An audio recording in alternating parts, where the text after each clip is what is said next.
Hi, my name is Brett Robley, and I teach C# programming in the business school at Cal State University Fullerton. We're using Joyce Farrell's Microsoft Visual C# 2017, an introduction to object-oriented programming. And in this video, we're going to take a look at using classes and objects by studying the UDoIT program in Chapter 9.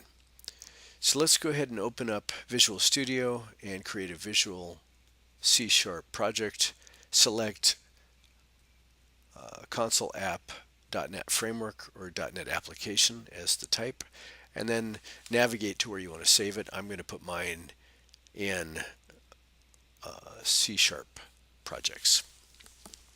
Now in this application, we're going to create a student class, which is a non-application class, meaning it doesn't have a main method, and we'll also create an application class. So I will get rid of the free code that we get when we create a project, and let's use system, and let's use static system.console so we don't have to type so much stuff when we're doing write lines. And now let's create the application class called CreateStudents, which contains the main method where the program starts and ends. And then we'll fill that in later. I'll jump down to line 11 and create the non-application class called student.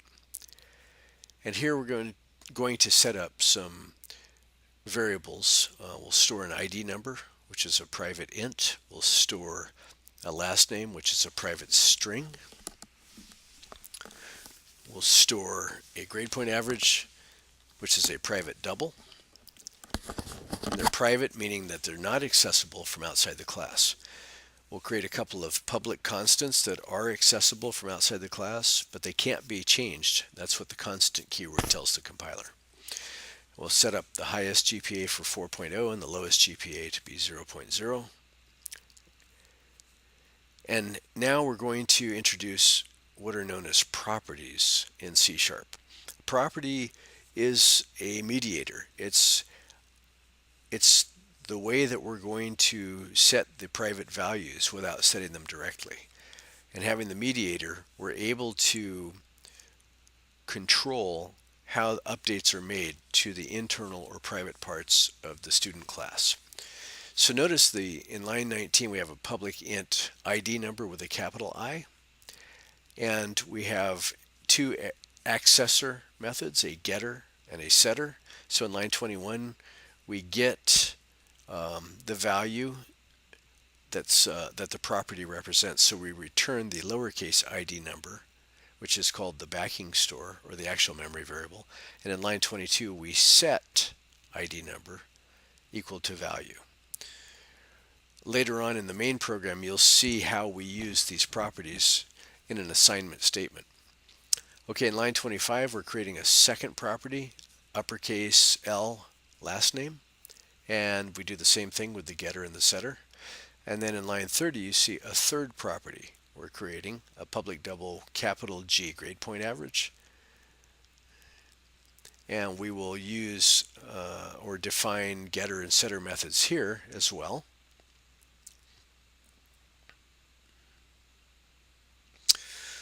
On grade point average, however, I'm going to demonstrate how the setter is more than simply taking a value in, but it's also going to do some range checking. Alright, so here comes the setter. Instead of a simple assignment, I'm going to use an if statement and do a range check to make sure that what was assigned to the grade point average property was in the range between highest and lowest GPA. So that way if somebody tries to assign a ridiculous GPA like 7 or 8, it's going to get caught in this if test. If it's within the range, a good reasonable range, then we'll go ahead and set whatever the user assigned. But if it's outside that range, then we're going to take the else branch and we're going to set the grade point average to 0.0. Now, we don't know what the correct grade point average is, but this will be a signal or a warning flag when the display shows somebody with a 0.0 GPA. Then we know we have trouble and we need to investigate further. So now let's go up to the application class that has the main method, and let's instantiate a couple of student objects. We'll call it first and second.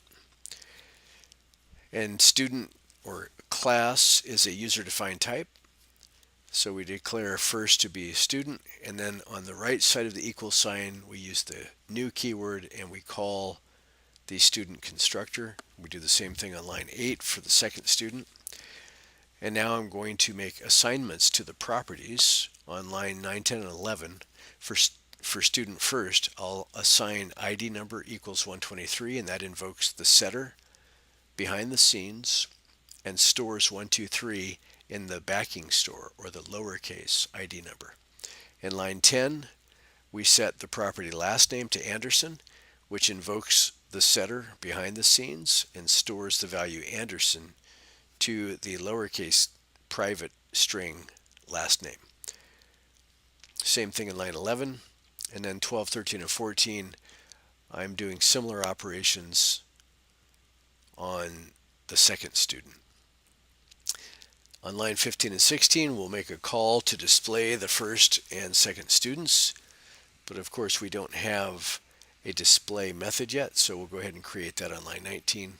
Static void display. We'll pass it a student type variable called stu, and then we'll use a write line statement with a format string, the curly brace format string, to indicate how we want to display these three variables. Variable 0, variable 1, and variable 2 are positional parameters. That's the left-hand number inside the curly braces. The right-hand number inside the curly braces is the field width, and the -10, where you see the minus sign, that's saying left justify the value in that column. So again, focusing on the left-hand numbers, the left of the comma, 0, 1, and 2, correlate to stu.id number, stu.last name, and stu.gradePointAverage. And notice in stu.gradePointAverage, we actually call a string method called toString and say we want a floating point number formatted with 1 decimal place. So let's go ahead and build this and see if we have any errors that we need to fix, and we do. So it looks here like line 43, I have this thing called, let's take a look at it. Line 43, oh, I have this value type. That's just IntelliSense was probably trying to help me type, so I'm going to change that to lowercase value, and that should solve the problem. Then we'll go ahead and build it again and run it if it has no more errors. And sure enough, we have an ID number, last name, and a GPA. Thanks for watching.